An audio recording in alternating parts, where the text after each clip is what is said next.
E hoje a tônica vai ser no versículo 14. Então, Colossenses 1, 13 e 14. Vou ler. Ele nos libertou. Nos libertou de onde? Do império das trevas. E nos transportou para o reino do Filho do seu amor, no qual temos a redenção. Tem tradução que fala redenção pelo seu sangue e a remissão dos pecados. Então hoje nós vamos falar sobre esta palavra, redenção. Mas vamos fazer a mesma pergunta, até que eu não precise fazê-la mais. Por que Paulo escreveu essa carta aos Colossenses? Sempre quando Paulo escrevia a carta para uma igreja, tinha uma razão, tinha um motivo. Ele sabia o que estava acontecendo lá dentro da igreja. E Paulo estava longe. Então ele escrevia uma carta para lidar com aquilo que estava acontecendo com a igreja, para corrigir alguma coisa, acrescentar alguma coisa, para proteger de alguma coisa. Então, por que Paulo escreveu essa carta aos Colossenses? O que aconteceu com essa igreja? 4 coisas essa igreja permitiu que entrasse lá. Por isso eu vou repetir a mesma coisa. A função de um pastor, de um líder, é importantíssima. Ele não é melhor que você. Eu sou pastor, não sou melhor que você. Sou igual a você. Só que eu tenho uma função diferente da sua. Por isso que a função da liderança da igreja é proteger a igreja, proteger o povo com a verdade. Porque existe tanta coisa que não é evangelho sendo falada nos dias de hoje, que se a liderança abrir a porta para tudo, a igreja fica infestada de coisas confusas, de doutrinas erradas, de preceitos errados. E isso gera uma confusão total na cabeça das pessoas. Então a função da liderança é mostrar a verdade para a igreja. A liderança não tem que explorar ninguém, não tem que ter interesse em dinheiro de ninguém, não tem que querer manipular a cabeça das pessoas para todo mundo ficar dominado por eles. Não, liderança é para pôr as ovelhas em liberdade e ensinar a verdade. Não é cobiçar o que as pessoas têm, só pensar em oferta, em dízimo, em dinheiro. Não, não é nada disso. Se a liderança tem essa intenção, ela é falsa. Tudo que ela fizer vai girar em torno dessa intenção que ela tem. Isso é falso. Por isso toda liderança verdadeira prega a verdade para a pessoa, protege a pessoa da verdade. Como o pastor protege a ovelha? Não é visitando cada um na sua casa. Como é que ele vai proteger a ovelha? Ensinando a verdade, mostrando para ela o que é verdade, protegendo com o ensino da palavra. Toda ovelha bem instruída, inteligente na palavra, ela sabe a verdade. Ela está protegida. Agora, quem não conhece a palavra, acredita em qualquer coisa. Se falar que o preto virou branco por revelação, olha, Deus revelou que o preto virou branco. A pessoa vai acreditar que o preto virou branco. E não vai acreditar em coisas que não estão escritas na palavra de Deus. Então, os colossenses falharam, eles perderam o ponto principal da fé. Qual era o ponto principal da fé? Crer em Jesus Cristo e naquilo que ele fez na cruz. O que liberta o homem é o que Cristo fez na cruz. O que salva o homem é o que Cristo fez na cruz. O que torna o homem ser um filho de Deus é o que Cristo fez na cruz. O que paga o preço do pecado do homem é o sangue derramado na cruz. O que liberta o homem do império das trevas é o sangue que foi derramado na cruz. Tudo vem do sacrifício, nada vem de outras partes. Agora, os colossenses perderam esse ponto principal da fé. Por isso que quando você vai numa igreja, você tem que saber primeiro o que essa igreja prega. Porque pode ter 5.000 pessoas, se você vê o que eles pregam, Cristo não é o centro da fé, a obra da cruz não é o centro da fé, o centro é outras coisas. Então eu não ficaria numa igreja assim, porque aí eu vou começar a crer em confusões. O centro da fé da igreja é a pessoa de Cristo e o que Cristo já fez por nós. Isso é o Evangelho. É isso que a pessoa tem que entender e viver pela fé naquilo que já foi feito. Então Colossenses perdeu isso de vista, deixou 4 coisas entrar na igreja. Primeira coisa que ele deixou entrar na igreja é o asceticismo. O que é o asceticismo? Aquele rigor ascético. Asceticismo é tudo aquilo que uma liderança, uma igreja fala, que eu tenho que fazer obras, isso, aquilo que me custe coisas e que me traga um sofrimento. Então está cheio de coisas que a igreja pede. Você tem que se matar de fazer isso, jejuar, fazer aquilo, pagar preço, fazer sacrifício, fazer voto, que traz penalidade para a pessoa. E essas obras não superam o que Cristo fez na cruz, não é? Existe até um asceticismo psicológico. É posto um peso na cabeça da pessoa. Você tem que fazer isso, tem que pagar preço, tem que ser. A pessoa fica psicologicamente afetada de tanta cobrança, de tanto julgo e peso que uma liderança pode pôr na cabeça das pessoas. E ela tem um asceticismo psicológico, um sofrimento psicológico. Você se sente sempre condenada, acuada, culpada, condenada, acuada. Fora aquelas pregações, o diabo é poderoso, ele vai tocar na tua vida, se você não fizer isso, o devorador vai te destruir, se você não vier na campanha faltar um dia, o diabo vai te pegar. Aquela pregação que põe medo, e como se Jesus fosse pequenininho, o diabo grandão, poderoso. E as pessoas creem mais na grandeza do diabo do que em Jesus Cristo, que tem toda a autoridade no céu e na terra.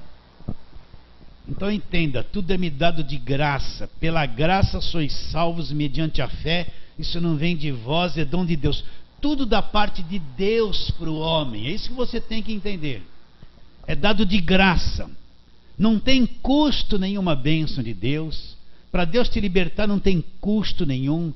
Para Deus te dar alguma coisa financeira não tem custo nenhum. Tudo é pela graça de Deus. Agora o que você encontra dentro de muita igreja? Tem que pagar preço, tudo você tem que pagar, como se Deus só fosse te beneficiar e te dar alguma coisa se você pague alguma coisa para Ele. Então Deus não faz nada para mim de graça, tudo tem um custo, tudo é uma oferta, tudo é um sacrifício, tudo é um voto. Então eu anulo a cruz por essas obras que me impõem para fazer. Preciso entender. Se eu não entendi isso ainda, eu vou ter dificuldade de entender Jesus dizendo: está consumado, tudo já está feito. Eu vou tentar agradar a Deus pagando o preço por coisas que Cristo já pagou na cruz. É totalmente diferente. Vocês entendem? Igreja que está debaixo de lei, o povo vive acuado, cheio de condenação. É o tempo. Toda a palavra do púlpito condena, cobra, o diabo, o medo. A pessoa fica cheia. Ser cristão assim é uma tristeza. Não tem alegria de salvação. E se eu faço uma obra que me custe, que eu pague preço, e é isso que vai me salvar e me libertar, então é a mesma coisa que dizer: Jesus, a tua morte na cruz não foi suficiente, você falhou. Eu estou complementando aqui, pagando preço. Está bem claro isso? Que outra coisa entrou na igreja dos Colossenses? O gnosticismo. O que é o gnosticismo? Deus é espírito. Olha, Deus não é calor, Deus não é arrepio, Deus não é essas sensações do nosso corpo. A gente pensa que é, mas não é. O que é o gnosticismo? A pessoa que assim, ela quer entrar em contato com alguma coisa sobrenatural. Então ela quer uma coisa que queime ela, né? Que pegue ela, sacuda ela, descontrole, apague a mente dela, ela fique fazendo um montão de besteira. Elas querem sentir um Deus na carne. Então elas vão dizer: isso é ser cheio do Espírito Santo. Mas se você olhar para a Bíblia, quem foi cheio do Espírito Santo, nenhum teve esse comportamento. Paulo foi cheio do Espírito Santo e não fez nada disso. Jesus foi batizado por João Batista, veio o Espírito Santo sobre ele. Ele foi cheio do Espírito Santo, nem línguas falou. Não fez nada dessas coisas, não estrebuchou, não tremeu, não fez nada disso. Pedro, cheio do Espírito Santo, pregou um sermão para 3.000 pessoas que se converteram. Não fez nada disso. Ele pregou Jesus crucificado e a ressurreição de Jesus. Não fez nada disso. João Batista foi cheio do Espírito Santo desde o ventre da mãe. Nunca se descontrolou e fez nada dessas coisas. Então o que é o gnosticismo? Eu quero ter uma coisa sobrenatural. Então eu me entrego para qualquer coisa. Eu me entrego. Vocês estão entendendo? Eu quero sentir um Deus na carne, um Deus que me apaga, que eu caia no chão, fique lá assim, entende? Ai, que coisa! Fuja disso. A pessoa pensa que Deus é sempre sentir alguma coisa. E a verdadeira fé é convicção, não é sensação, não é emoção. A verdadeira fé é quando eu tenho convicção da verdade da palavra de Deus, está aqui dentro. O que diz que a fé em Hebreus 11? A fé, certeza de coisas que se espera, e convicção das minhas emoções, do meu arrepio no corpo. Não, convicção de fatos que eu não vejo. Não passa pelo corpo a verdadeira fé. Então a gente vê um monte de gente na igreja fazendo coisas que não tem nada a ver com o evangelho, mas elas acham que aquilo é o Espírito Santo. Elas querem isso. Posso falar uma coisa para vocês? Um dia eu estava passando assim, tinha um pai de santo na porta de uma igreja. Ele nem me conhecia. E nem ele. Aí ele dizia assim, olha lá, olha lá. Eu não costumo ficar olhando. Aí lá dentro um monte de gente rodando. Ele falou assim, eles estão... Mesma coisa que acontece no terreiro, lá, que estão rodando, os mesmos guias. Ele falou isso para mim, gente. Você acredita no que eu estou te dizendo? Ele nem sabe quem eu sou, nem sabia. Então, o que é o gnosticismo? É coisas que me tiram o poder de raciocínio, me descontrola, me leva a fazer coisa atrapalhada, né? Eles faziam até culto para os anjos aqui, nós vamos estudar isso. Eles tinham culto para o anjo, olha o anjo chegou, varão de branco, né? É o gnosticismo. Está bem claro isso, queridos?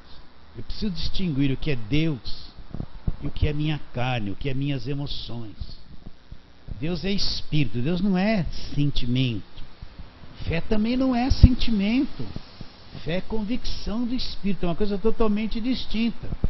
Então isso entrou lá na igreja dos Colossenses, nós estamos estudando isso. Que outra coisa entrou? O misticismo. E que é o misticismo? Você vê hoje igrejas que fazem culto, tem um pouquinho de tudo. Você vai lá, é um banho de descarrego, um sal grosso ungido. Eu nunca vi isso na Bíblia. É chavinha ungida, é água, é um monte de invenções, tudo é ungido e poderoso. Então você vê lá no culto um pouquinho da macumba, um pouquinho do espiritismo, um pouquinho da feitiçaria, um pouquinho que lê a Bíblia e vai falar que Jesus vai prosperar. Então você vê igrejas que se dizem evangélica, não é verdade? Esse monte de óleo ungido, óleo de Israel, terra. Onde já se viu trazer um pouco de terra de Israel, terra ungida? Onde está escrito isso? Não existe isso na palavra de Deus. É chave ungida, é tijolinho. Tem um vídeo aí que aparece no YouTube, o cara num púlpito cheio de saquinho de cimento ungido pela fé, você vai ter a tua casa própria. Só que você tem que dar sempre ligado à oferta, sempre ligado ao dinheiro, essas coisas. Não é de graça. Banho de descarrego, 7 elementos da natureza, não é? Vocês entendem o que eu estou dizendo? Isso aí, onde está escrito isso? Não existe. Então isso é o misticismo. Hoje tem igrejas que se falam evangélicas, que dizem que Jesus Cristo é o Senhor, e você vai lá, tem macumba, feitiçaria, uma mistura de coisas, e está todo mundo lá, não entende o que é evangelho. O que é o sincretismo religioso? É mistura de crenças. Então hoje no Brasil está infestado de sincretismo. Pegaram um pouco de cada coisa, falam tudo que é gospel, que é evangelho, e o povo que não conhece a Bíblia, que não lê, liderança que não ensina. A principal coisa da igreja é ensinar a verdade, abrir a Bíblia, ler com as pessoas. Não é uma pregaçãozinha lá, outra aqui, aí eu vou para cá. Aí, depois de 10 anos, o que você aprendeu? Está com a cabeça vazia, não aprendeu nada. Só viveu de campanha a vida inteira. Não aprendeu nada. A principal coisa da igreja é instruir as pessoas. O que liberta a pessoa? Jesus Cristo disse: vocês vão conhecer a verdade conhecida vos libertará. O conhecimento é que liberta a cabeça da pessoa, liberta a pessoa. Agora, não adianta dizer, eu vou ter uma grande fé. Conhece só isso da palavra, você está iludido. Você não vai ter grande fé para nada. Que outra coisa entrou na igreja? O pessoal da lei. Quem é o pessoal da lei? O pessoal que quer levar para o Velho Testamento. Imitar o povo judeu, fazer as festas dos judeus, guardar o sábado, circuncisão. Tudo é Velho Testamento. Todas as campanhas é Velho Testamento. Ó, Davi fez isso, Moisés fez isso, ó, Elias fez isso. Tudo o pessoal que vivia debaixo da lei. Eu tenho que entender o seguinte. A velha aliança era para o povo judeu. A igreja não existia no Velho Testamento. Existia a palavra igreja no Velho Testamento? Não. É a história do povo judeu, aquele povo que saiu lá do Egito e foi. A aliança, o Velho Testamento, a lei é para o povo judeu. Nós não somos judeus. Toda a velha aliança, o Velho Testamento, é para o povo judeu. Os filhos de Abraão na carne, povo judeu. Eu não sou judeu. Muitas promessas que eles dizem, você vai ser cabeça e não cauda, é para o povo judeu, não tem nada a ver com a igreja. A igreja veio a existir no Novo Testamento. Mateus 16 é a primeira vez que a palavra igreja é dita por Jesus Cristo, quando Deus revelou a Pedro que Jesus era a pedra que seria construída a igreja, sobre ele as portas do inferno não prevaleceriam. Primeira vez que a palavra igreja é falada no capítulo 16 de Mateus. A igreja nem existia ainda. Veio a existir depois da cruz, quando veio o Espírito Santo. Então, se eu não distinguir o que é velha aliança, o que é coisas para o judeu, o que é coisas para a igreja, eu vivo onde? Na velha aliança ou no Novo Testamento? A pessoa toma a ceia e o pastor fala, este cálice é o Novo Testamento no meu sangue. Ela não entende isso. Este pão é meu corpo que será partido por vós. Ela não entende isso. Ela toma a ceia e está lá. Na velha aliança, o tempo todo pregando só o Velho Testamento, a história do povo judeu. Então quem é o pessoal da lei? Aquele pessoal que não prega nada das cartas de Paulo. Eles fazem assim, ó. Velho Testamento direto, todas as pregações são de lá. Aí eles veem Mateus, Marcos, Lucas e João, porque ali expulsava demônio, ali tem cura que Jesus Cristo fez, né? E tem isso aí. Aí o pentecostal vai até capítulo 12 de Coríntios. Falar em línguas, falar em línguas, falar em línguas e revelação, né? E aí ele volta para trás de novo e Velho Testamento só fica nisso. Eles não avançam para depois da cruz. Eles não falam nada de Romanos, Colossenses, Tessalonicenses, Efésios, não fala, eles nem entendem isso direito, é esquisito, não tem nenhum título de campanha boa nessas cartas, não tem nada disso. Então o pessoal da lei entrou lá também e Paulo vai explicar, olha, tudo isso da lei era uma sombra, já passou, tem mais vigor agora, Cristo estabelece no sangue dele uma nova aliança. Então Paulo escreve essa carta para mostrar que eles precisam voltar para a fé em Jesus Cristo. Que a igreja deles foi invadida por tudo isso, eles perderam o ponto principal da fé. Eles perderam o ponto principal da fé, que é a fé em Cristo e a sua obra redentora da cruz do Calvário. Então Paulo escreve essa carta, vai combater as coisas que eles deixaram entrar e corrigi-los para eles voltarem a ser inteligentes, a ver que Cristo é tudo, Ele é o libertador e redentor. E nada mais. E no versículo 13, Paulo começa a dizer a obra, a grandeza da obra que Cristo fez, que eles deixaram de lado. Ele diz no versículo 13: Ele nos libertou do império das trevas. Ah, não pode ser, pastor. Não pode ser. Não pode ser. Ele nos libertou do império das trevas. Império tem um imperador, que é o rei. E o rei tem os seus súditos. Então, Paulo está dizendo que ele me libertou do império das trevas. É isso mesmo. Todo crente verdadeiro, nascido de novo, salvo, que é filho de Deus, é liberto do império das trevas. Eu não encontro isso no Velho Testamento. No Velho Testamento só encontro guerra. Mas depois da cruz, Jesus revelou para Paulo, nos libertou do império das trevas. Então todo crente de verdade é um liberto. Ele não sabe Ele entra na igreja, fica numa guerra o tempo todo, e nunca ensinaram para ele que o poderoso Jesus Cristo já libertou ele do império das trevas. Ele está com medo do diabo, medo da macumba, medo do olho gordo, uma fé supersticiosa, uma fé macumbeira. Ele está com medo da seta, ele está com medo disso, ele vive debaixo de um medo. E não consegue entender que Jesus está acima de tudo isso e o libertou do império das trevas. Então toda sexta-feira ele precisa de libertação. Olha, ele vai quarta-feira no estudo do Espírito Santo. Oh, receba o Espírito Santo. O Espírito Santo sai na quinta, na sexta ele está com a mão na cabeça, sai, expulsando o diabo dele. O Espírito entrou na quarta, o Espírito Santo saiu na quinta, sexta ele está lá. Sai, sai, sai. Como é que pode isso? Então, se você é salvo, Cristo te libertou do império das trevas. Você é um liberto. Olha que dimensão você entra se você crê nisso. Acabou o problema. Acabou o problema. Te libertou do império das trevas, te transportou, olha lá, para o reino do Filho do seu amor, no qual nós temos a redenção e a remissão dos pecados. Aí chegamos no que eu quero falar.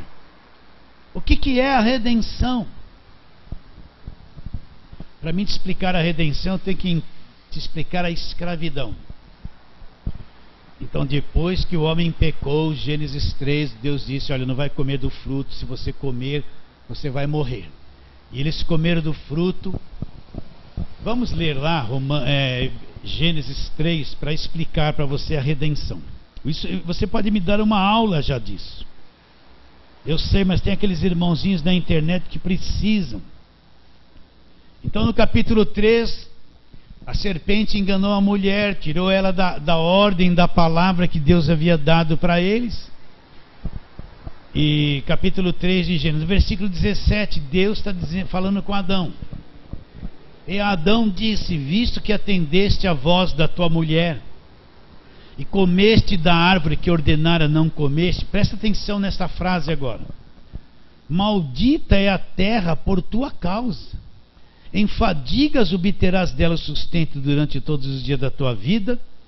Ela produzirá também cardos e abrolhos, e tu comerás erva do campo. No suor do teu rosto comerás o teu pão, até que tornes a terra, pois dela foste formado, porque tu é pó e ao pó tornarás. Até aí. O que Deus disse para Adão? Adão, porque você pecou, a terra entrou debaixo de maldição. Maldita é a terra por tua causa. Ela vai começar a produzir um monte de coisa que não foi programada, espinhos, abrolhos. Olha, você vê o agricultor, ele limpa a terra, ara a terra, deixa tudo limpinho, joga semente boa. A semente boa começa a brotar, do lado vem a erva daninha para matar a semente boa. Ninguém jogou aquilo ali. Você entende ou não? E lá vem uma coisa concorrer para matar aquilo que é bom. A terra, quando entrou debaixo de maldição, tudo está pervertido na terra. O homem se tornou pecador. O homem é um ser estragado, pervertido. Toda a raça humana é estragada, é pervertida, ela é doente, ela traz o vírus, toda a raça humana. Quando se fala a respeito de pecado, pecado não é cometer um errinho do lado de fora. Pecado é um sistema que entrou no ser humano e deformou, atrapalhou todo ele. Ele está totalmente contaminado por uma força maligna chamada pecado. E o homem é ruim, a natureza humana é uma coisa terrível, pervertida. Eu preguei isso domingo passado. Então, olha a raça humana se destruindo, fazendo bomba, um roubando o outro, um matando o outro. Olha para dentro de você que já é crente, quanta coisa estranha se passa dentro de você, na tua cabeça, que você não fala para ninguém. Então, o homem entrou debaixo de maldição por causa do pecado. O homem é um ser estragado, pervertido. Você pode olhar uma pessoa bonita do lado de fora, mas se você conseguisse ver a alma dela, você vai ver um monstro todo torto, deformado lá. Que você não vê essas coisas. E a terra toda está pervertida, está ao contrário. A terra entrou debaixo de maldição. E a raça humana se tornou uma raça escravizada pelo pecado, destruída, pervertida. Por isso que a morte existe. E a morte entrou. E o ser humano morre, e você vai morrer e eu vou morrer. Não tem como escapar disso. O que Paulo diz em Romanos 5,12? Por um homem entrou o pecado no mundo. Pelo pecado a morte passou a todos os homens, todos estão debaixo do pecado. A morte passou para todos. Então, nossa, aquela criancinha bonitinha, quanto mais ela vai vivendo, vai crescendo, chega nos 21 anos, se desenvolve, depois começa a minguar. Tu és pó e ao pó tornarás. Vai morrer, não tem nenhum que não vai morrer. Nós vamos morrer. Eu que estou te falando aqui vou morrer. Você que está me olhando vai morrer. E todos vocês da internet, eu não precisa falar que está amarrado, não. Vai, pode falar que está amarrado, mas que você vai. Não vai escapar. Não vai. Todos nós vamos morrer. Porque é a maldição. Entrou no ser humano, os animais passaram a morrer. Tudo morre nesse planeta. A morte passa por tudo. Isso é o cativeiro. Isso é a escravidão. Esse nosso sistema é um sistema que Paulo disse, mundo tenebroso. Quando Jesus nasceu lá em Lucas, falou região da sombra da morte. Nós vemos o mundo, o sol brilhou hoje, tudo muito bonito, mas na ótica de Deus esse planetinha aqui está totalmente, é um caos. Os seres que vivem aqui são totalmente pervertidos e todos vão morrer. Essa coisa passou para toda a raça humana. Um passou a comer o outro. Se você lê em Gênesis, os animais comeriam ervas do campo. Os animais não comeriam um ao outro. Nem o homem comeria os animais. Os homens comeriam os frutos do jardim. Depois do pecado, um começou a matar o outro e comer. O peixe maior come o peixe menor. O leão mata a zebra e come, mata para comer. Olha a violência, enxerga isso, é a natureza. Tudo bem, mas olha a coisa agressiva. Sim ou não? O pai mata o filho mata o pai. Um vem com o revólver, dá um tiro na cara do outro e foge. O homem passou a comer os animais. Entende? Eu gosto de um peitinho de frango lá. E uma picanha então com sal grosso numa churrasqueira. Ai, que delícia. Você está comendo o boizão lá, o coitado. Tomou uma cacetada aqui, mataram ele e você está comendo um pedacinho. Você nem imagina isso. Pode comer, eu vou continuar comendo e falando assim não vai me afetar nada. Mas eu quero que você entenda, esse sistema aqui na Terra é uma coisa corrompida, estragada. Todos estão condenados. O vírus está em todos. O vírus está em todos. E ainda tudo isso foi entregue para Satanás na mão de Adão. Foi entregue para Satanás. Quer ver? Vamos lá, Lucas capítulo 4.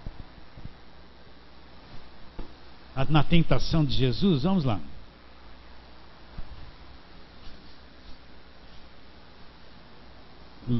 Nossa, eu passei longe aqui. Lucas 4, na tentação de Jesus. Numa das, né?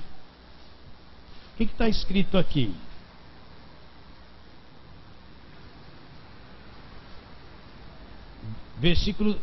Lucas 4, versículo 6, é isso? Vamos lá. Não, 5. E elevando, mostrou-lhe num momento todos os reinos do mundo. Disse-lhe o diabo: dar-te-ei toda essa autoridade e a glória desses reinos, porque ela me foi entregue e eu dou a quem quiser. Isso aqui é verdade? É verdade. O que o diabo está dizendo? O diabo queria que Jesus o adorasse na tentação. Então levou num monte muito alto. Não tem nenhum monte muito alto que você vai ver o mundo todo, porque a terra é redonda.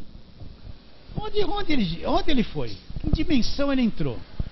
E mostrou a glória dos reinos e falou: se você me adorar, eu vou te dar tudo isso, porque a mim foi entregue, eu dou a quem quiser. Então, esse império das trevas, esse príncipe da potestade do ar, ele reina nesse caos. Está bem claro? Então, todo ser humano, ele já nasce contaminado, ele nasce estragado. Ele nasce pervertido, ele nasce debaixo deste jugo. Ele nasce. Não tem um que escapa. Agora, quando eu creio no Evangelho, presta atenção, e creio, recebo Jesus como único, suficiente Salvador, eu creio nele de todo o coração, me torno um filho de Deus. O que Deus faz? Deus me arranca, mesmo eu vivendo nesse sistema todo, Deus me arranca desse cativeiro, me põe no reino dele. Eu sou liberto do império das trevas. Tudo aquilo que me prendia, que me escravizava, Deus destrói da minha vida. Todo o poder que o diabo tinha na minha vida acaba ali, porque eu encontrei Jesus. Eu saí das trevas e vim para a luz. Eu sou de Deus agora, comprado pelo sangue dele. E isso que é a redenção. A redenção, vamos contar, você foi na escola e estudou a história do Brasil. O que você aprendeu? Que eles traziam nossos irmãos da África e escravizavam eles aqui, punham eles nas lavouras de café, de cana-de-açúcar. Eles compravam aqueles irmãos, vinham para cá, eles eram escravos totalmente. Eles tinham um senhor que mandava na vida deles, eles tinham um dono, eles eram escravos. Mas quando a princesa Isabel assinou a Lei Áurea, da noite para o dia acabou a escravidão. Houve a redenção dos escravos. Eles foram redimidos, não foram libertos do cativeiro da escravidão. Não eram escravos mais. Então o que é a redenção na Bíblia? Significa que quando eu encontrei Cristo, Ele é a minha Lei Áurea. Eu saio desse cativeiro do diabo, eu sou liberto. Deus me arranca da escravidão. Isso é coisa poderosa, gente. Isso é o Evangelho. Na morte de Cristo na cruz, Ele me dá essa dimensão de liberdade. Então Ele me arranca, acabou, eu não sou mais escravo.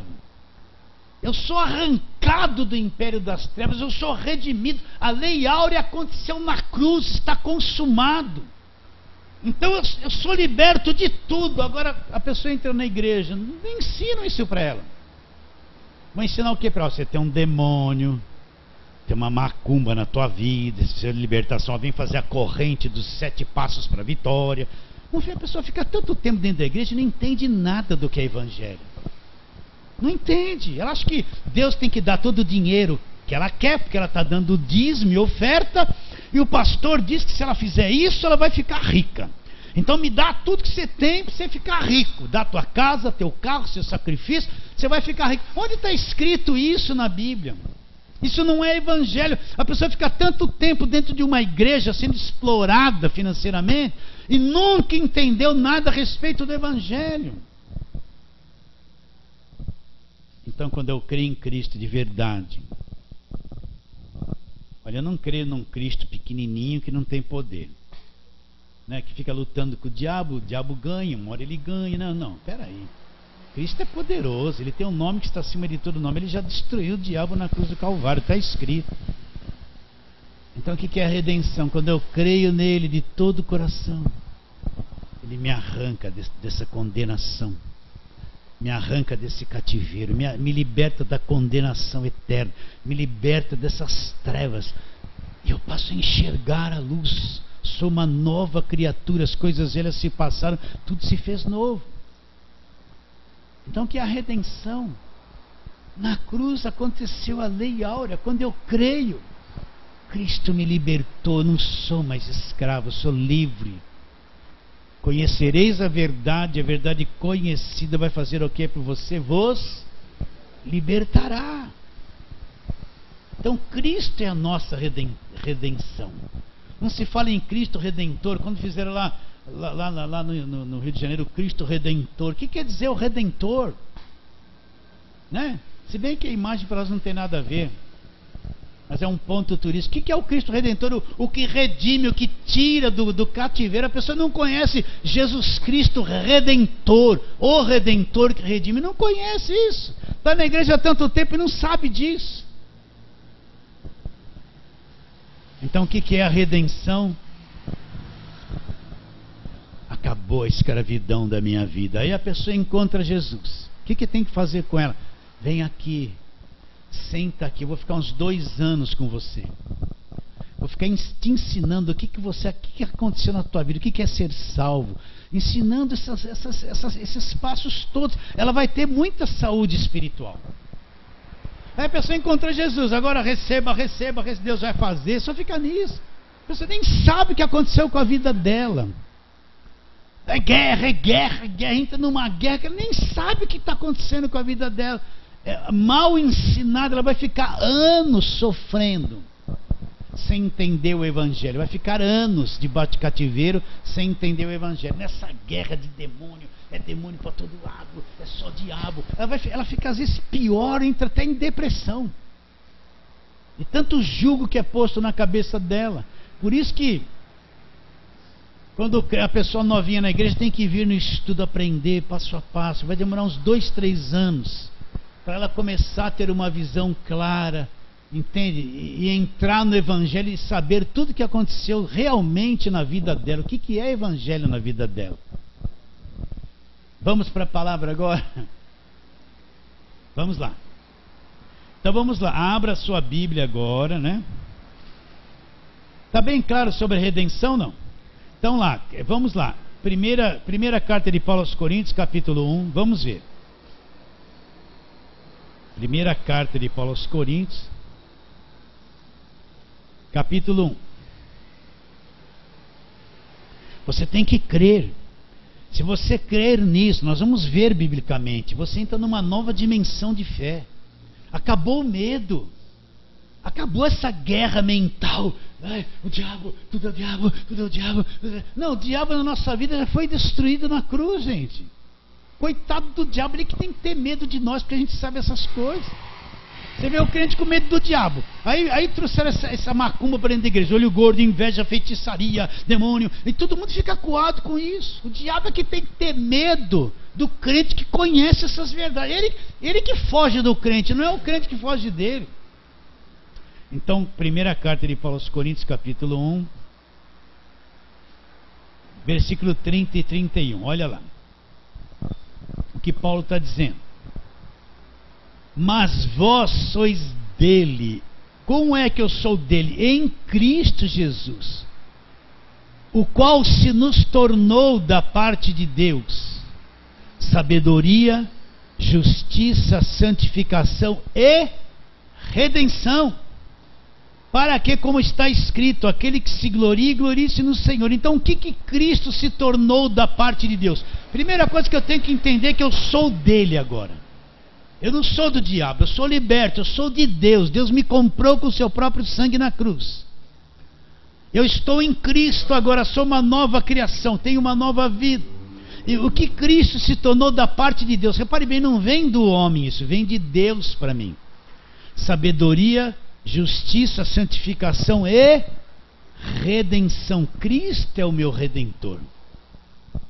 Como é que eu posso dizer eu sou de Jesus, eu sou filho de Deus e estou aqui cheio de cativeiro, amarrado nas prisões aqui? Eu não entendo o que eu estou crendo. Como é que eu posso dizer que eu sou filho de Deus? Estou preso nisso, preciso de libertação daquilo, está tudo preso na minha vida. Não, eu não estou entendendo o que é evangelho. Vamos naquele texto conhecido, Gálatas capítulo 4.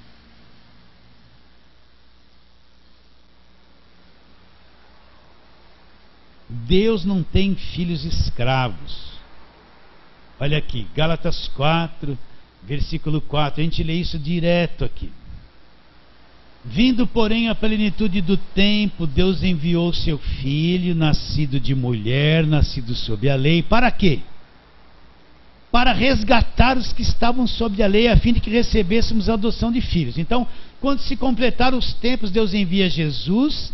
Jesus nasceu debaixo da lei para fazer o quê? Para nos tirar da lei, nos resgatar de debaixo da velha aliança, nos libertar da lei, a fim de que, a fim de que recebêssemos a adoção de filhos. E porque sois filhos, Deus enviou ao nosso coração o Espírito do seu Filho que clama Abba Pai. Olha lá, de sorte que já não és escravo. Não pode ser. De sorte que já não és escravo, você é filho. Sendo filho, você é herdeiro de Deus. Você ainda é herdeiro de Deus. Então nós não somos escravos. Você creu em Cristo de verdade, Ele é teu Salvador, acredita nele. Você saiu debaixo da lei, foi resgatado da velha aliança. Você recebeu o Espírito Santo, o Espírito do seu Filho. Você diz: Deus é meu Pai. De sorte que nós não somos escravos. Nós somos o quê? Agora, se eu voltar para o Velho Testamento, eu não vou encontrar um versículo que diz isso aqui. Você não é escravo, você é filho. Não vou encontrar um. Vai para a Velha Aliança, é só guerra, é luta. Eles obedeciam, caíam debaixo de cativeiro, eles se arrependiam, Deus libertava. Eles desobedeciam, vinha a guerra, eles eram presos. É só isso a Velha Aliança, o tempo todo. Você não vai encontrar uma. De sorte que já não és escravo, você é filho. Eles queriam matar Jesus porque dizia que era filho de Deus. Na Velha Aliança, dizer que era filho de Deus era uma afronta, era uma coisa muito elevada. Ninguém se achava assim. Então eles queriam matar Jesus porque a si mesmo se fez filho de Deus. Diziam que ele era mentiroso. Hoje você fala: eu sou filho de Deus, que é a maior tranquilidade na Nova Aliança. Então, de sorte que já não és escravo. Para quem ele está dizendo isso? Para nós. Nós somos o quê? Filhos. Deus não tem filho escravo, gente. Porque a redenção, nosso Redentor Jesus já nos libertou. Repare bem, a nossa mente é viciada em ser presa. Essa mente que é caída pelo pecado, ela se vê presa em toda e qualquer situação. Tudo é difícil. Ainda mais se viveu muitos anos dentro de uma igreja que só prega prisão. A mente da pessoa está tão presa. Isso que eu estou falando é difícil ela entender e crer. Ela vai ter uma enorme dificuldade. Quantas pessoas entram em contato comigo pelo WhatsApp, que assistem os vídeos, que tem uma enorme dificuldade de entender esse arroz com feijão que a gente prega, porque ela ficou numa igreja há 20 anos com tanta acusação, tanta luta, tanta prisão, tanta ameaça, sabe, tanta guerra, que falar que ela é livre, como que... É uma enorme dificuldade. Ela está viciada em ser presa. A mente dela está viciada em ficar debaixo de jugo de escravidão. É isso aí a doutrina que puseram na cabeça dela. Você fala assim: você não é escravo, você é livre. Ela vai ter uma enorme dificuldade de entender isso, porque não tem uma mente renovada pelo Evangelho. Ficou muito na lei, muitos anos.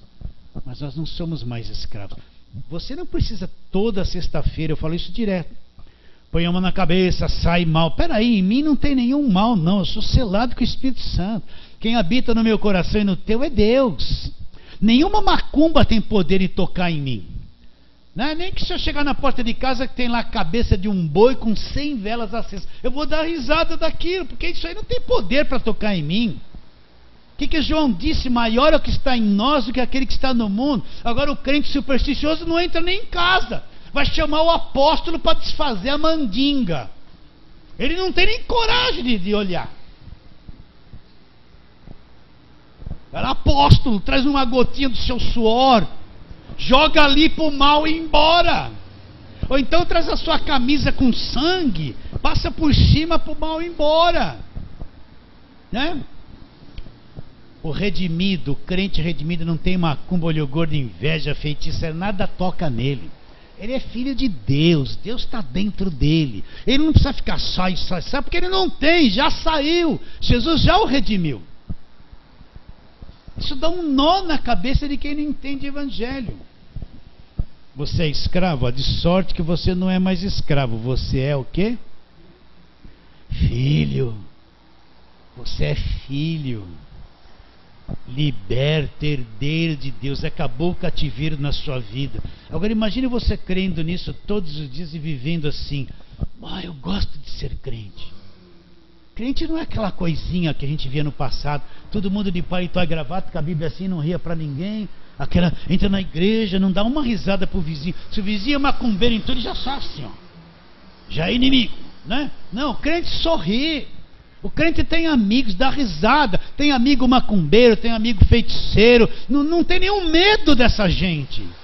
É instrumento de salvação da vida deles. O crente é feliz. Não está nessa guerra psicológica que puseram na cabeça dele. Ele é liberto, ele é feliz, ele tem alegria de ser crente. Ser crente não é viver bitolado dentro de uma igreja lá tudo assim, é pecado, vai para o inferno, perdeu a salvação, cheio de ameaça, não deu o dízimo, o devorador vai te pegar, sabe, só vive, o inferno está lá dentro. Ser crente é ser feliz. Para quem você daria crédito? Você olha assim uma pessoa sorrindo, feliz com Deus. E olham lá com a Bíblia na mão, de paletó e gravata, tudo amarrado assim, né? Presta atenção. Que testemunho você tem para dar? Você crente é isso, eu não quero nem na igreja. Não é verdade? Aí você olha uma pessoa normal que ri, você nem imagina aquela crente. Eu sou crente, nossa, como você é diferente. Ele vai dar crédito se você falar alguma coisa para ele. Vai dar crédito. Você não é escravo, você é o quê? Filho. Consegue crer nisso? Olha que dimensão essa palavra pode te levar, que liberdade pode te levar isso. Mateus capítulo 20, vamos lá. Você custou a vida de Jesus Cristo, é isso que você tem que entender. A tua vida, você custou o sangue dele na cruz. Para ele foi muito caro isso. Muito caro, você custou tudo isso. Mateus capítulo 20, versículo 28. Os colossenses se desviaram disso, não estavam crendo nisso. Só o versículo 28. Tal como o Filho do Homem, que não veio para ser servido, mas para servir e dar a sua vida em resgate por... Então ele veio dar a vida dele para nos resgatar desse mundo de trevas, dessa região de sombra de morte. Ele veio...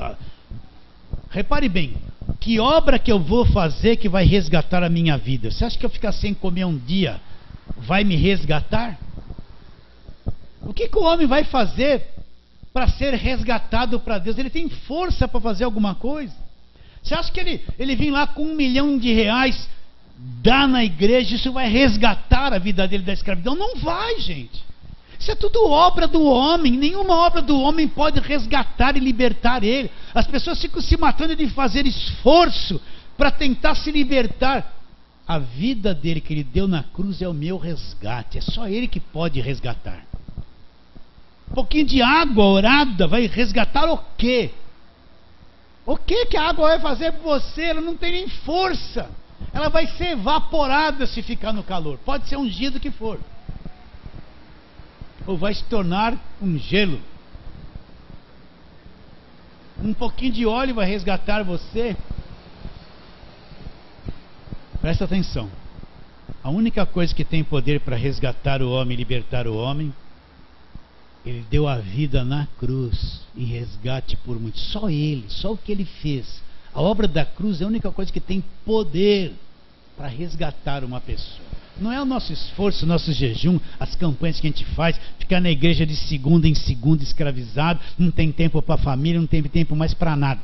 Tá enfiado dentro da igreja e está destruindo a família e vai falar que é o diabo. Não, é ele mesmo que está destruindo, porque largou a família, está enfiado dentro da igreja o tempo todo, não tem mais família.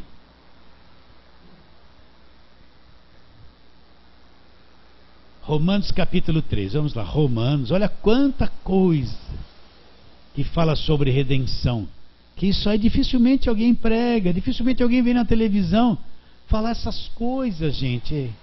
Eu fico abismado quando de sábado eu ligo a televisão, vamos ver se tem alguma pregação boa. Chega lá, é a coisa que vai distribuir. O outro é fogo para o Brasil, é guerra disso, é 7 passos para aquilo. Não tem nada que fala do evangelho. É só coisa. Você tem que fazer, você tem que ser, tem que acontecer, tem que ser. Você tem que conquistar. Não, é só a mesma coisa. Romanos capítulo 3. Desde o versículo 21. Mas agora sem lei se manifestou a justiça de Deus, testemunhada pela lei e pelos profetas. Justiça de Deus mediante a fé em quem? Em Jesus Cristo, para todos e sobre todos os que acreditam. Porque não há distinção, todos pecaram e carecem da glória de Deus. Olha aqui. Sendo justificados gratuitamente. Olha lá, como que nós somos justificados? O que é os justificados? É o que não tem mais culpa.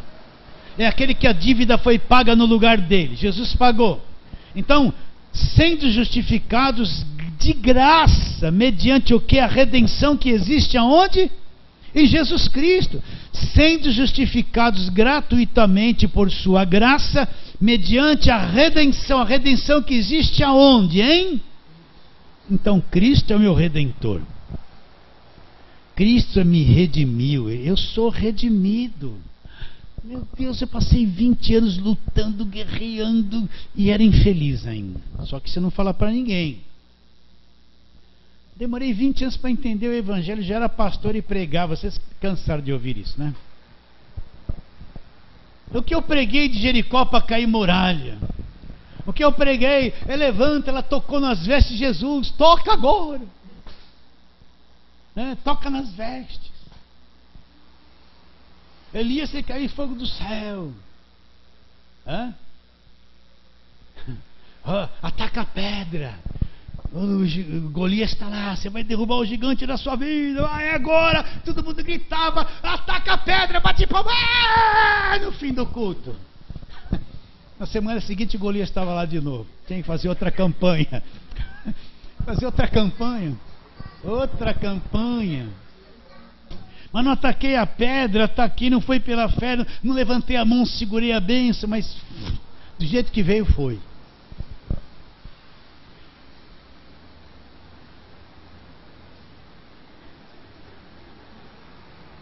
Vocês entendem? Cristo é a nossa redenção. Cristo é a nossa redenção. Então Deus, presta atenção, esse mundo de trevas não tinha nenhum homem que pudesse libertar. Então Deus, o extraterrestre, que não veio com disco voador, com luzes, só para você entender. Então Deus, ele se faz um de nós, ele se transforma num homem, assume um corpo humano, aparece em semelhança a homens, e ele mesmo vem aqui nos libertar dessa escravidão, porque não tinha um justo que pudesse fazer isso. Então ele vem, vai para a cruz e na sua morte ele nos liberta. Pagou o preço, você não tem mais nada para pagar. Pagou o preço, ele é o nosso Redentor, te comprou com aquele sangue, te fez ser filho dele, te selou com o Espírito Santo, te libertou do império, fez tudo. Ele veio e ele fez tudo por nós. Então em Cristo nós temos a redenção. Efésios, vamos lá, Efésios capítulo 1.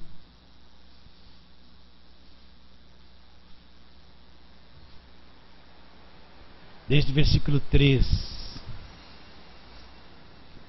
Ele diz, Efésios 1:3: Bendito Deus e Pai de nosso Senhor Jesus Cristo, que nos abençoou com toda a sorte de bênçãos espirituais. Aonde? Na terra ou no céu? Nas regiões celestiais. Então regiões celestiais não é aqui na terra. Esse negócio que você se torna crente, vai ser rico, tem que ter o melhor emprego, tem que comer a melhor comida, tem que ter a casa mais rica, o carro mais caro, tem que ser cabeça não cauda, é o falso evangelho. Só que tudo isso tem um custo, você tem que dar todo o teu dinheiro na igreja. Você tem que dar tudo, você tem que dar tudo que você tem, sacrificar tudo, seu tudo, é isso que eles pregam, para ficar rico. Isso não é evangelho. No fim a igreja fica rica, a liderança fica rica, pega o dinheiro de todo mundo, abre empresa, eles têm os melhores carros e o povo está lá, às vezes pedindo cesta básica, porque deu tudo que tinha e não veio nada. Não veio nada. Então as bênçãos que Deus nos abençoou nos lugares celestiais, é lá nos lugares celestiais, não é aqui na terra, é lá, está nos aguardando. Paulo disse, a nossa pátria está nos céus, de onde nós aguardamos o Salvador, o Senhor Jesus Cristo, que transformará o nosso corpo de humilhação para ter um corpo igual ao corpo da sua glória. Não é aqui na terra. Se você puder ter dinheiro aqui na terra, amém. Estuda, trabalhe, se esforce, mas o evangelho não é ganhar dinheiro, gente. O evangelho é salvação eterna, não é ganhar dinheiro. Assim, versículo 4, como nos escolheu nele antes da fundação do mundo, para sermos santos e irrepreensíveis perante ele em amor, nos predestinou para ele para a adoção de filhos por meio de Jesus Cristo, segundo o beneplácito da sua vontade, para louvor da glória da sua graça que ele concedeu gratuitamente no amado, no qual em Jesus temos a redenção pelo seu sangue e a remissão dos pecados segundo a riqueza da sua graça. Então o que nós temos através do sangue? Nós temos a redenção pelo sangue, a redenção. Então presta atenção. Então, se eu creio em Cristo de verdade, Ele é meu único e suficiente Salvador, eu me tornei filho de Deus, a redenção se cumpriu na minha vida. Ele é tão poderoso, Ele é tão gigantesco, Ele é o Senhor do céu e da terra. Para uns Ele é poderoso só porque Ele é dono do ouro e da prata, mas não tem poder de redimir a pessoa. Ele é tão poderoso que quando eu creio nele, sou salvo. Ele faz assim, me arranca de tudo, me liberta e me põe no reino dele. Acabou o problema, só preciso aprender agora estas coisas. No qual, nele nós temos a redenção pelo sangue. Repare bem, não é pelo meu esforço, não é por quanto dinheiro eu dei, não é pelo preço que eu paguei, não é pelo meu sacrifício, não é por quantas vezes eu fui na igreja, por quantas campanhas eu fiz, não é por nada disso. Isso é religião. A redenção é pelo sangue que ele derramou na cruz. É aí que eu tenho a redenção pelo sangue dele. Sim ou não? Você está acreditando nisso que eu estou dizendo? Eu sei que se a pessoa não tem uma visão do Evangelho, ela vai ouvir isso e vai achar esquisito. Quem está debaixo de lei, então, naquele monte de coisas, aquelas prisões, campanha, voto, ela vai ouvir isso. Não, é estranho, não tem a mente renovada. Mas para quem é salvo, quem já entendeu, é uma coisa doce, deliciosa, a verdade poderosa. Acabou o medo de todas as coisas. Somos salvos. Hebreus capítulo 9. Hebreus capítulo 9.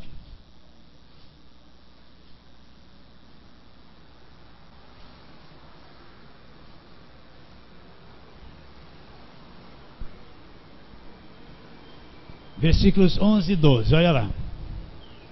Quando, porém, veio Cristo, como sumo sacerdote dos bens já realizados, mediante o maior e mais perfeito tabernáculo, não feito por mãos, quer dizer, não desta criação, não por meio de sangue de bodes e de bezerros, tudo segundo a lei, mas pelo seu próprio sangue entrou nos santos dos santos uma vez por todas, e tendo obtido o quê? Uma eterna redenção. Continua a leitura. Portanto, se o sangue de bodes e de touros e a cinza de uma novilha, as coisas da lei, aspergidos sobre os contaminados, os santificavam quanto à purificação da carne, muito mais o sangue de Cristo, que pelo Espírito eterno a si mesmo se ofereceu sem mácula a Deus, purificará a nossa consciência das obras mortas para servirmos ao Deus vivo. Por isso mesmo ele é mediador de quê? Jesus Cristo é o mediador de quê? Da nova aliança.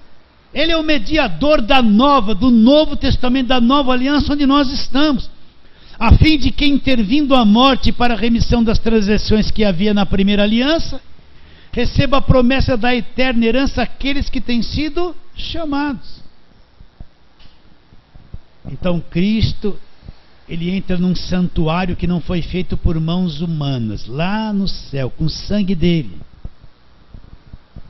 E o que ele obtém para nós? Presta atenção no que ele já obteve para nós. Não por meio de sangue de bezerros, versículo 12, mas pelo seu próprio sangue, entrou nos santos dos santos, uma vez por todas, e obteve o que? Uma eterna. Eterno o que? Redenção. Então essa redenção, essa libertação, isso tudo que nós falamos, é eterno, não pode ser desfeito, não pode ser quebrado, não pode ser destruído. Essa libertação é eterna. Nunca mais nós vamos voltar a ser escravo desse sistema, escravo do império das trevas, escravo do pecado. Nunca mais. A redenção que ele conquistou para nós é o quê? Eterna, não tem mais fim, é para sempre. Então o que está na mente das pessoas? Olha, eu jejuei, eu fui na igreja, eu fiz a campanha, estou bem. Aí aconteceu uma coisa na semana, ela não conseguiu jejuar, não fez a campanha, não foi na igreja. Aí vem a irmãzinha, deu brecha para o diabo. Na cabeça dessa pessoa, ela já não é mais livre, já está escravizada, já está na mão do diabo, ela nunca foi liberta. Aí ela vai lutar de novo mais uma semana, fez tudo certinho, agora eu estou liberta. Aí aconteceu um problema, o marido dela não deixou ela na igreja, pronto, já perdeu tudo. Aí, vigia, irmã, vem a ameaça. Vocês estão entendendo o que eu estou dizendo? Eles não entendem isso. Cristo com seu sangue na cruz obteve para nós o quê? Uma eterna redenção. Não tem mais fim isso. Para sempre. Pastor, o senhor está querendo dizer que nós nunca mais seremos escravos? É isso mesmo. Pastor, o senhor está querendo dizer que o diabo nunca mais vai ter poder sobre nós? E se eu falhar? Mesmo falhando, você é de Deus e o diabo nunca mais vai ter poder sobre você. Você foi liberto do império das trevas. Pastor, mas e as minhas brechas, tuas brechas, você nunca vai tampar. Cristo tampou com o sangue dele na cruz. Ele é o tampador de brechas. Acabou, ele já tampou, já pagou o preço, já cobriu a tua vida com o sangue dele para sempre. Eterna redenção. Foi ele que conquistou, não foi o meu esforço. Não foi a minha guerra, não foi a minha campanha, não foi o meu dinheiro, não foi o meu dízimo, não foi a minha batalha espiritual. Não! Isso não conquista nada. Quem conquistou a eterna redenção foi ele com o sangue dele da cruz. É eterno. Me recuso a me submeter a qualquer coisa que escravize. Eu sou livre. Não vai pegar mais. Acabou o problema.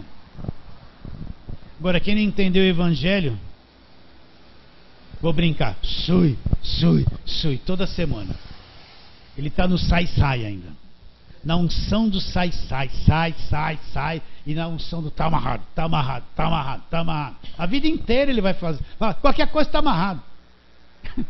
Até parece que ele amarra alguma coisa. Né? Qualquer coisa está amarrada. Ele acha que está tudo amarrado. Gostaram que no dia seguinte tem que amarrar de novo, porque voltou tudo. E no mês seguinte, ele não para mais de amarrar. Ele já amarrou trilhões de demônios nesses 20 anos. Ele está amarrando, ainda não acaba. É uma frase que não está escrito, está amarrado. Está amarrado, em nome de Jesus. Vou cantar. A tua vitória. Aí depois desamarra e tem que amarrar de novo. Será que você está enxergando isso comigo ou não? Tá ou não tá? Olha como é grande a obra da cruz. A única coisa que pôde rasgar o véu do templo de alto a baixo foi a obra da cruz. A única coisa que poderia dizer está consumado, tudo foi feito, nada mais precisa fazer, foi o sacrifício da cruz. A única coisa que liberta o homem, o sacrifício da cruz. A única coisa que salva o homem, o sacrifício da cruz. A única coisa que faz o homem ser selado com o Espírito Santo foi o sacrifício da cruz. O único meio de ter a vida eterna foi o sacrifício da cruz. Nada vem do homem, tudo vem de Deus. Sim ou não? Então vou terminar por aqui e voltemos lá em Colossenses capítulo 1.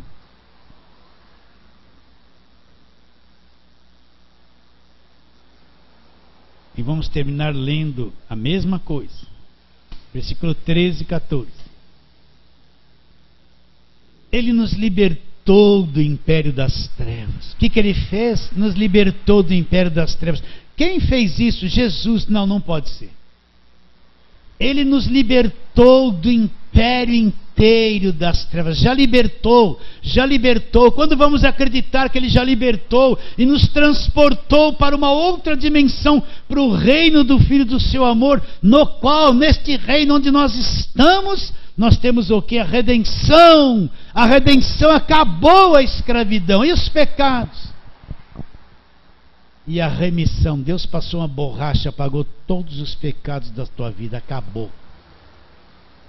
E a remissão de todos os pecados. Então, Olha como é grande a obra de Cristo na cruz. O que aconteceu com os colossenses?